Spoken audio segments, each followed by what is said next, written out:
Halo Sobat Nusantara, saya Faisal. Selamat datang di podcast Dialog Kebangsaan. Hari ini kita akan membahas tema yang sangat penting, yaitu visualisasi bangsa untuk menggugah rasa cinta tanah air dan bangsa. Indonesia bukan hanya sekedar tempat lahir kita. Indonesia adalah identitas, sejarah, dan masa depan kita. Seperti yang diwariskan oleh para pendiri bangsa melalui nilai-nilai luhur Pancasila dan cita-cita dalam Undang-Undang Dasar 1945. Telah hadir di tengah-tengah kita 4 orang narasumber.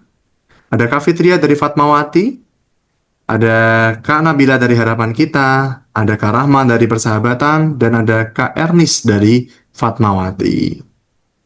Oke, ngomongin tentang visualisasi kebangsaan atau visualisasi bangsa, sebenarnya apa sih visualisasi bangsa itu, Kak Fitri? Wah, pertanyaannya menarik ya Mas ya. Menurut saya, visualisasi bangsa itu bukan cuma membayangkan gedung-gedung tinggi atau teknologi canggih, tapi membayangkan rakyatnya juga hidup sejahtera, saling menghormati, dan bangga menjadi orang Indonesia. Bayangan tentang Indonesia yang bersatu, adil, makmur, dan penuh toleransi. Dan kita hidup di negara yang luas, dari Sabang sampai Merauke dengan semboyan Bhinneka Tunggal Ika. Kita diajarkan bahwa perbedaan adalah kekuatan. Ya, seru banget jawabannya Kak Fitri. Perbedaan adalah kekuatan. Gimana kalau menurut Kak Rahma nih, dari Persahabatan? Benar banget apa yang dikatakan Kak Fitri tadi. Ketika kita memvisualisasikan Indonesia, kita membayangkan masyarakat yang saling menghargai, tidak mudah terpecah oleh isu sara, dan bangga menggunakan produk dalam negeri. Wih, Seperti itu, Mas. ya. Jadi visualisasi bangsa, kalau menurut Kak Fitri dan Kak Rahma, pada intinya kita menggambarkan Indonesia merupakan suatu bangsa yang berbeda tapi tetap satu. Sesuai dengan semboyan kita ya, Bhinneka Tunggal Ika. Berbeda-beda tapi tetap satu jua. Ngomongin tentang visualisasi bangsa, ini sangat erat kaitannya dengan yang namanya cinta tanah air.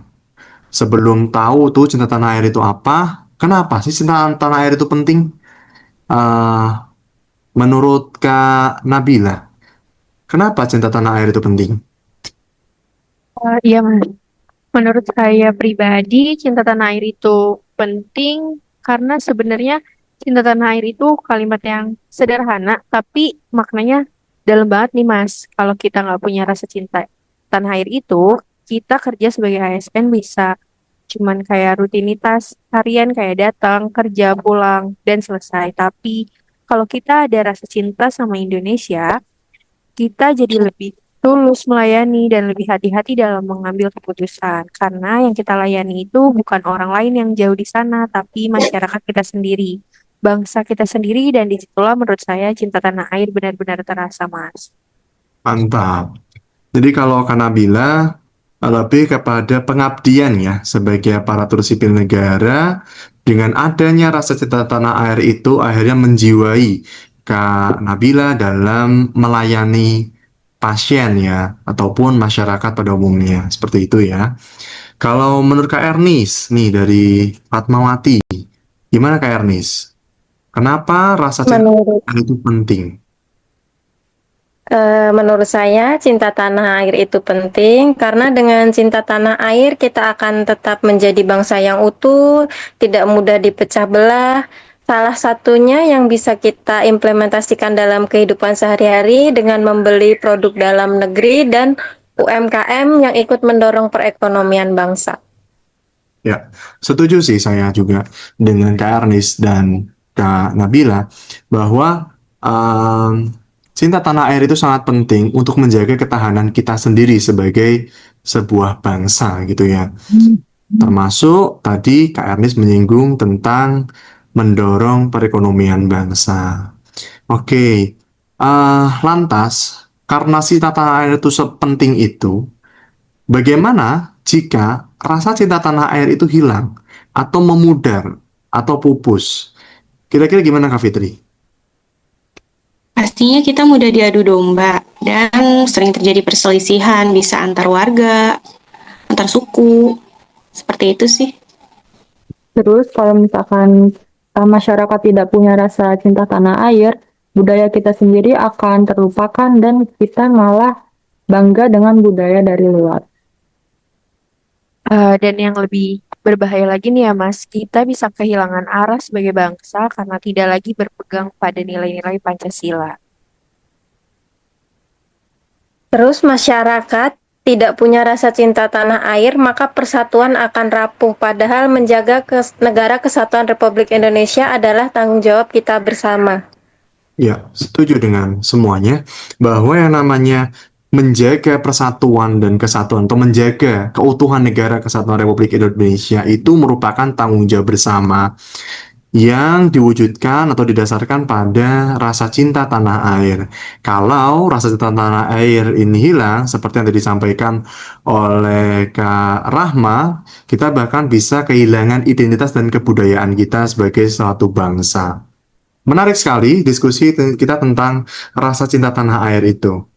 Rasa cinta tanah air itu pada akhirnya diwujudkan dalam berkehidupan berbangsa dan bernegara. Menurut teman-teman, bagaimana berbangsa dan bernegara ini? Bagaimana cara kita berkehidupan berbangsa dan bernegara sebagai warga negara Indonesia yang baik? Gimana Kak Fitri dari Fatmawati? Kalau menurut saya sih berbangsa itu soal rasa ya, rasa memiliki Indonesia sebagai rumah bersama. Walaupun kita berbeda suku, agama, dan budaya, kita tetap satu. Seperti semboyan Bhinneka Tunggal Ika. Selain itu, kita bisa mulai dari hal yang kecil dulu, seperti menghormati perbedaan, tidak menyebar hoax, dan aktif dalam kegiatan sosial. Berbangsa dan bernegara itu juga bisa diartikan menjadikan nilai-nilai Pancasila sebagai pedoman dalam bersikap. Jadi bukan hanya tahu teorinya, tapi benar-benar menerapkan dalam kehidupan sehari-hari. Berbangsa dan bernegara di era digitalisasi ini juga dapat divisualisasikan dengan video pendek tentang keberagaman suku, agama, budaya yang hidup rukun. Itu akan menyentuh hati banyak orang. Keren sekali jawaban dari teman-teman semuanya. Jadi dari keempat narasumber kita ini rasa-rasanya emang kita jadi sangat memahami ya bagaimana dari visualisasi bangsa, kemudian dijiwai oleh rasa cinta tanah air yang akhirnya diwujudkan dalam berkehidupan berbangsa dan bernegara. Sangat menarik diskusi kita pada hari ini. Terakhir, sebelum kita tutup nih, saya ingin teman-teman, para narasumber ini menyampaikan satu kalimat untuk kita, untuk Indonesia. Dari Kak Fitri, dari Fatmawati dulu nih. Silakan, Kak. Menurut saya Indonesia kuat karena persatuan. Cinta tanah air dimulai dari menghargai sesama. Integritas adalah bentuk nyata bela negara. Bangga jadi Indonesia hari ini dan selamanya. Oke, terima kasih teman-teman narasumber sekalian atas ilmu dan sharingnya pada kita semua. Semoga semuanya sehat selalu dan bermanfaat bagi para pendengar kita di luar sana. Sobat Nusantara, mari kita visualisasikan Indonesia yang maju, adil, dan bermartabat. Indonesia bukan hanya warisan dari para pendahulu, tetapi juga titipan untuk generasi mendatang. Saya host dan teman-teman pamit undur diri. Salam cinta tanah air.